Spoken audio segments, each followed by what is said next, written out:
Esta semana el gobernador del Banco Central pues comentó a su vez el discurso del presidente Fernández. Recuerden que el presidente Fernández había comentado el discurso del presidente Luis Abinader y entonces ante esta situación pues obviamente que como cometió algún error o analizó inadecuadamente algunas estadísticas, pues era lógico que cuando tocó el tema del crecimiento de la economía, quien saliera a responder y a aclararle al presidente Fernández fue el gobernador del Banco Central, Héctor Valdés. Y así fue. ¿Por qué Héctor Valdés? Porque recuerden que la entidad que estima el crecimiento de la economía basado en el valor agregado o crecimiento del valor agregado, que es el Producto Interno Bruto, es el Banco Central, el organismo emisor es la autoridad monetaria y en consecuencia su gobernador es quien tiene que aclararle al presidente Leonel Fernández la situación de que ese dato que él dio específicamente, que la economía este año crecerá 7.5% y que dado ese crecimiento del 7.5%, cuando se compara el nuevo nivel del Producto Interno Bruto con el nivel del año 2019, hay una situación en la cual el crecimiento solamente es, si se compara 2021 con 2019, de 0.3%. Bueno, lo que hace Valdés es decir, no, pero es que no es 7.5%. El crecimiento real es 10.5% para este año. Ese es el previsto. Entonces, si utilizamos esto, nos da que tenemos un crecimiento entre 2019 y 2021 de casi 3%. Y eso significa que no es, y ahí fue lo que dijo el Leonel Fernández, que obviamente que Valdés se lo iba a aclarar, no es simplemente un efecto rebote lo que se está viendo, sino que hay, más allá del efecto rebote, una recuperación económica. Una recuperación económica con relación al año 2019. Un crecimiento que pudiera ser entre 2.6, 2.7, 2.8, 2.9, 3% con relación al año 2019. Lo que sí es importante es que habrá. Ahora, ¿por qué se recupera la economía? Ya que estamos hablando de recuperación y no simplemente de rebote. ¿Por qué se recupera la economía? Ahí Héctor Valdés, el gobernador Héctor Valdés, entra y comienza a hacer un análisis que nosotros podemos resumir de la siguiente forma. Mire, más del 85% de la recuperación de la economía se explica por el buen desempeño del sector privado. Ese es un primer punto. Y habría que preguntarse entonces por qué el sector privado tiene ese empuje y esa recuperación. El sector privado se recupera por el hecho de que, primero, estabilidad macroeconómica. Cuando el sector privado tiene estabilidad macroeconómica, hay una situación en la cual se tiene ahí una posibilidad de que se pueda invertir más, consumir más, asignar más eficientemente los recursos productivos, que una situación de inestabilidad.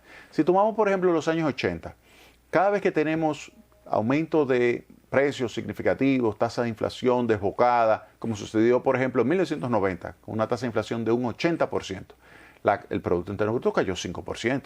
Asimismo, situaciones como se vivió en la crisis bancaria del año 2003-2004, esa situación de inflación e inestabilidad, pues tendió a reducir el crecimiento de la economía porque hubo una caída de la inversión, hubo una caída del consumo. Ahora, después que se estabilizó la economía, se recuperó ya hacia mediados del año 2004. Ahí se veía como la economía iba recuperándose y siguió ya recuperándose a partir del año 2005, cuando se recuperó la economía y se vio que las medidas que estaba tomando el presidente Hipólito Mejía en ese momento eran las adecuadas para hacer el salvamento y después lograr la estabilidad que ya comenzó a acentuarse cuando llegó Héctor Valdés a la gobernación a partir del año 2004. De agosto del año 2004. Bien, entonces, ¿qué implica todo esto? Esto significa que la estabilidad que se ha mantenido, yo creo que ese es uno de los grandes logros del gobierno actual y por eso hemos señalado en diversas ocasiones que su principal decisión de parte del presidente, su mejor decisión, fue ratificar al gobernador Héctor Valdés, porque eso ayudó a que las personas continuasen confiando en el peso dominicano, que hubiese credibilidad en la política monetaria y de esa manera pues se logra mantener un entorno adecuado para que haya una recuperación de la inversión y el consumo.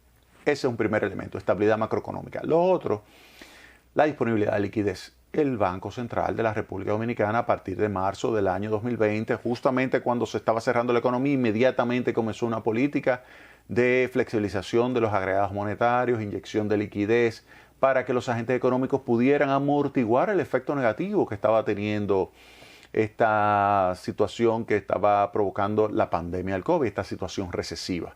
Pues con la inyección de liquidez se minimizó el impacto negativo. Y eso yo creo que fue algo muy positivo de parte del Banco Central, que ayudó no solamente a que hubiese liquidez, su política monetaria, sino que además su política monetaria se tradujo en una reducción de la tasa de interés. Una reducción de la tasa de interés en más de 400 puntos básicos, es decir, 4 puntos porcentuales la tasa de interés activa, y eso fue producto de la reducción en 150 puntos básicos de la tasa de interés de política monetaria. Y ahí también puedo señalar que el gobernador fue muy visionario, previó correctamente lo que iba a suceder y decidió amortiguar. Y eso es el fundamento. La estabilidad macroeconómica por un lado, la confianza en el peso dominicano, la confianza de que no habrá una situación de devocamiento de lo que es la variable tipo de cambio, la variable inflación, pues esto unido a la disponibilidad de liquidez, tasas de interés extraordinariamente bajas, pues ha ayudado a que el sector privado pues explique esa recuperación. O sea que cuando se dice no, que la economía se puede recuperar 10.5%, óiganme, más del 85%, ¿quién lo explica?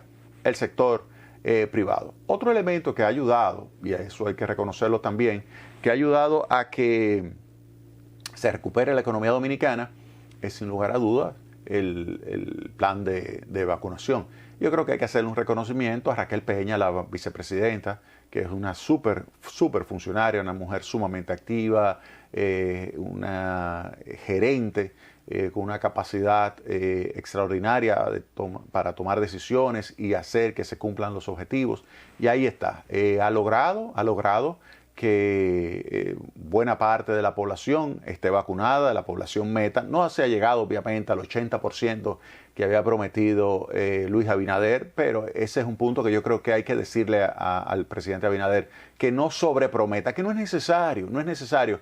Si usted tiene 45%, 46% de población objetivo vacunada, eso es bueno, y eso comienza a reducir ritmo de contagio, personas en hospitales, personas fallecidas producto del COVID-19. Sí, eso es muy bueno. No hay que sobreprometer. Y yo creo que el presidente Abinader tiene que tomar eso. Óigame, no hay que sobreprometer para que la población les reconozca su trabajo. Pero si sobrepromete y después no cumple, por ejemplo, con esto de la vacunación, le van a decir, pero usted dijo que era 80%. ¿Cómo le dijo Leonel Fernández? Es 80% y usted lo que lleva es 45%. Bueno, entonces tengo un problema. Pero no, hay que reconocer el trabajo de Raquel Peña, que es la encargada junto con Daniel Rivera, el ministro de Salud Pública, es la encargada de ese programa que ha sido muy exitoso de vacunación. Por eso puedo decir que la estabilidad macroeconómica, la disponibilidad de liquidez y la vacunación, eso es lo que explica esa recuperación económica importante que va más allá del rebote, como decía el presidente Leonel Fernández. Va más allá, va más allá. Con relación a la mejoría económica, sí debo decir lo siguiente. Pudo haber sido mejor si el gobierno hubiese invertido más y mejor. Lamentablemente, no sé por qué, pero el gobierno de 100 pesos que tenía para invertir al mes de julio, por ejemplo, solamente invertido 43. Cuando pudo haber invertido los 100 al mes de julio, acumulado, es simplemente una métrica que estoy diciendo. O sea, ¿por qué está dejando tanto dinero sin invertir? ¿Por qué no puede poner en marcha más rápido proyectos de inversión? Si ustedes ven, los proyectos son mini proyectos que está ejecutando el gobierno. Pudiera haber hecho muchísimo más con todos los recursos que tiene disponibles. Porque el gobierno ha aumentado su deuda, solo el gobierno central, más de 8.000 millones de dólares. Y no es deuda, porque una cosa es aumento de la deuda neta y otra cosa es la parte de utilización de financiamiento disponible para amortizar deuda. No.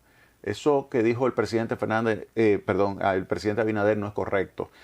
Aquí estamos hablando de incremento de deuda propiamente. El incremento de deuda neta más de 8.000 millones de dólares. Entonces, si usted toma, bueno, cuánto se ha invertido, cuánto ha sido de salud, cuánto ha sido en ayudas sociales, cuánto ha sido en otros temas vinculados con la disponibilidad de recursos de parte del Estado, usted dice, bueno, pero todavía le queda dinero. ¿Y por qué no lo ha invertido? ¿Por qué si estaba presupuestado no lo ha ejecutado? Es muy probable que sea que todavía no tienen ese experticio que se requiere en la ejecución de la ley 340-06. Nosotros le señalamos que debió haberla modificado el presidente, que debió haberla adecuado a lo que son los nuevos principios. El problema es que lo que parece ser que va a suceder es todavía poner más restricciones a la ejecución del gasto público. Pero nada, se lo dejo ahí de tarea al presidente, que pudo haber sido muchísimo mejor porque haber ejecutado únicamente el 43% de lo que se debió haber ejecutado el mes de julio, yo creo que deja mucho que desear. Otro aspecto importante que ya no tiene que ver con nosotros internamente, que es lo que se considera como una variable exógena, que se termina fuera, son las remesas. Las remesas se han incrementado más del 50% con relación al año pasado y con relación al año 2019. También ha registrado un crecimiento verdaderamente extraordinario. No cabe duda de que nuestros hermanos residentes en los Estados Unidos y en España principalmente han hecho un aporte extraordinario. El año pasado fue la principal fuente de divisas del país, las remesas familiares, y este año volverá a serlo, a pesar de que haya cierta recuperación del turismo. Este año va a ser la principal fuente de generación de divisas. Y obviamente el sector turismo también. El sector turismo se ha recuperado. Yo creo que hay que reconocer el trabajo de David Collado. Sin lugar a dudas, ha hecho un buen trabajo. Él y el equipo que colabora con él ha hecho un muy buen trabajo. En materia de recuperación, muy trabajador, ha hecho los viajes que ha tenido que hacer, ha buscado la forma de que pueda recuperarse el turismo y se ve que al mes de julio contra julio, digamos, del año 2019, se nota que se está acercando. Todavía no estamos en el nivel de julio del año 2019, pero se está acercando y eso es algo importante, que se pueda continuar mejorando el turismo hacia final de año. Por último, ¿qué puedo decir? ¿Qué puedo decir con relación a esto? Mira, no cabe duda de que la recuperación económica se debe principalmente a la política monetaria y a la vacunación, pero se debe fundamentalmente a la política monetaria que se ha ejecutado, porque la política fiscal ha sido en materia de inversión pública muy tímida. Y con relación a la política monetaria, ustedes saben que esa es la política monetaria de Héctor Valdés. Una vez más, así como lo hizo en el año 2007, 2008, con la crisis, lo hizo en el 97. Comencemos con el 97, la crisis del sudeste asiático, la crisis financiera del sudeste asiático. 2008, 2009 y 2007, porque comenzó en el 2007, la crisis financiera a nivel internacional. También, lo que ha hecho ahora Héctor Valdés definitivamente es algo verdaderamente extraordinario.